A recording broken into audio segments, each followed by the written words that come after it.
Alrighty guys, deer season is nearly upon us. 1 month until deer season, and I cannot tell you how excited I am and how ready I am to get out of this stinking heat and into the cold deer woods, because man, that is what I live for, and I just cannot wait. It's soon, it's coming. The purpose of today's video is I'm trying to figure out how I want to get set up for this deer season. So we have 2 new stand locations this year, and we're going to have a third, and we might make a fourth. We might move an old stand. If that's the case, then everything's going to be different this year, but I'm super excited. So this stand used to be across the creek. Did a lot of hunting out of it last year.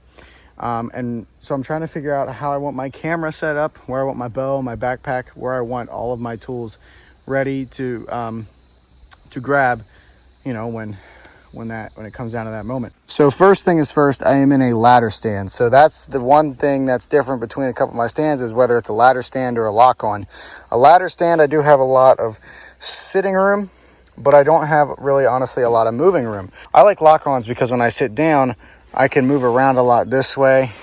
You know, I'm a little more free to move. In a ladder stand, I got all this metal around here that I can easily bang and clatter on, especially when I'm pulling my bow back and boom, hitting this thing. So that can be annoying. So in this ladder stand, when we moved it to this stand in particular because 1, it has a really good vantage of a lot of areas. 2, it has good cover from these branches. And 3, these branches provide a lot of peg room where I can hang things. Now, the last thing that is different for me when I hunt compared to a lot of other hunters is I have camera gear.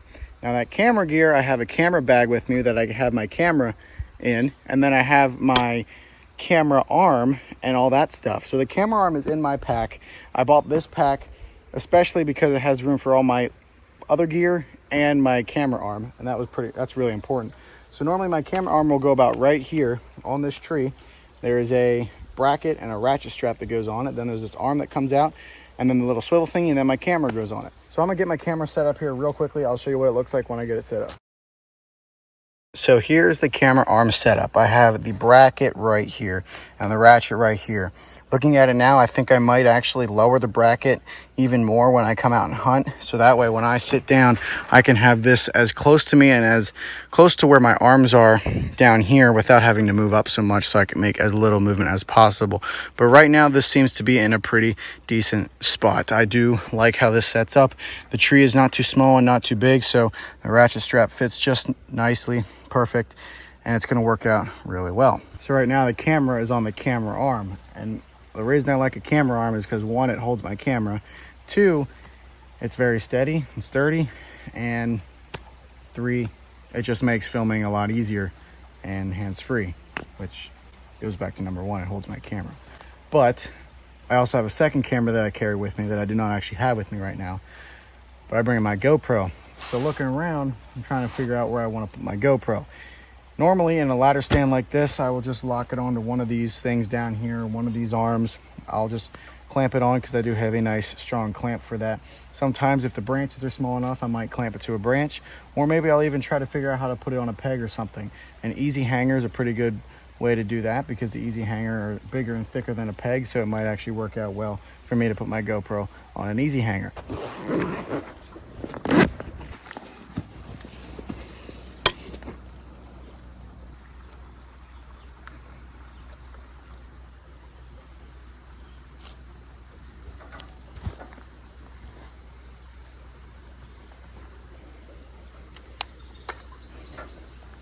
So looking at this bow setup right now, I think I'll probably end up taking this yellow peg out when I come and hunt in the tree stand, because I don't need this yellow peg, but it is nice for someone who doesn't have their own easy hanger or something to hang that there.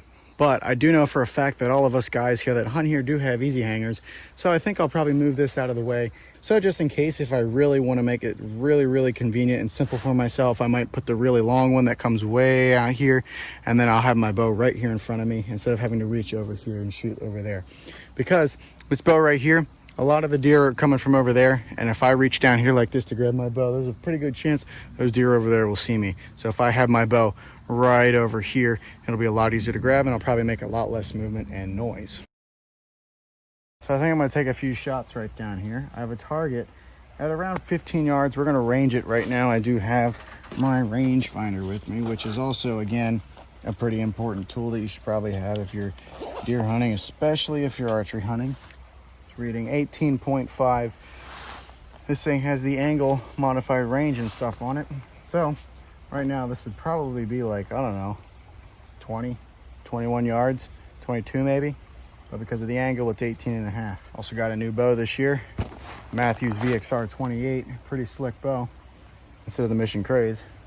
Trying to figure out right there, that's not gonna work, so I think I'm gonna have to stand up for this one. That's a bullseye. That's a dead deer.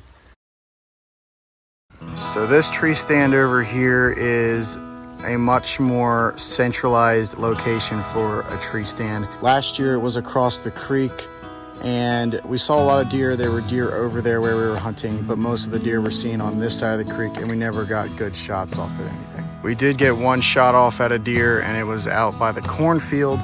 Unfortunately, because it was such a far shot and I was using a shotgun, we did not make a good hit or anything. We just barely skinned the deer and had really no blood trail at all. Never found the deer and ended up getting it on camera just a few weeks later. So this spot where the tree stand is at, like I said, is a much more centralized location. This whole open area is used as a travel route as well as a feeding area and bedding area. Many deer are seen in this area, even during the early season.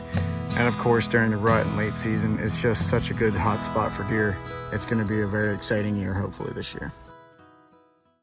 That is going to do it for today's video, guys. If you enjoyed it, give it a big thumbs up. That is the best way you can help us. If you want to watch more content from the Boover crew, go and click up here. You can watch our vlogs on our vlog channel, or you can just go back and watch some of our old videos. If you like what we do here, go ahead and subscribe. Remember, that is an option and it's entirely free.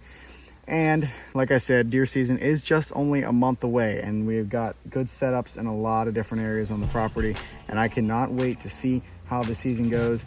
I have a lot of time to hunt this year and I'm really excited to see if we can get something on the ground, because last year did not get anything.